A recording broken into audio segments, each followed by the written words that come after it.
उपमुख्यमंत्री शिंदेंकडून शिरसाटांची कान उघडणी करण्यात आली आहे। महायुतीमध्ये वाद होतील अशी वक्तव्य करू नका अशा सूचना शिंदेने दिल्या। दरम्यान राष्ट्रवादी शिंदेंकडे तक्रार करणार आहे, यावर तक्रार करू द्यात, मी माझी भूमिका मांडली असं शिरसाट यांनी म्हटलंय।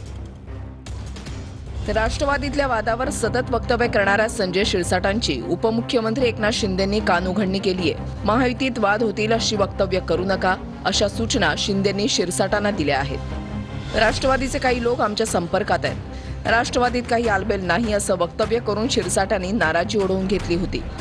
राष्ट्रवादीच्या नेत्यांनी जाहीर नाराजीही व्यक्त केली होती। हसन मुश्रीफ यांनी शिंदेंकडे तक्रार करणार असंही म्हटलंय।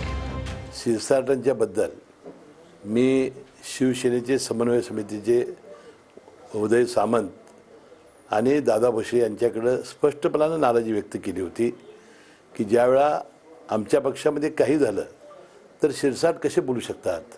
काय वाईट बोलले मला तेच कळलं नाही। राष्ट्रवादीचे आमच्या संपर्कात आहे म्हणजे काय संपर्क एकमेकाशी नसावं का?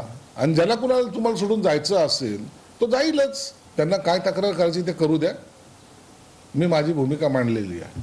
शिरसाट साहेबांच्या संपर्कामध्ये कोण आहेत हे काय मला माहित नाही, त्याच्यामुळे त्याचं उत्तर शिरसाट साहेबच देऊ शकतात। संजय शिरसाट साहेब आमच्या पक्षाची काळजी घेण्याची त्यांना काही आवश्यकता वाटत नाही, किंवा महायुतीतल्याच कुठल्या पक्षाच्या नेत्यांना कार्यकर्त्यांना घेण्याची प्रक्रिया मला असं वाटतं की ती महायुतीला ही काही योग्य वाटत नाही।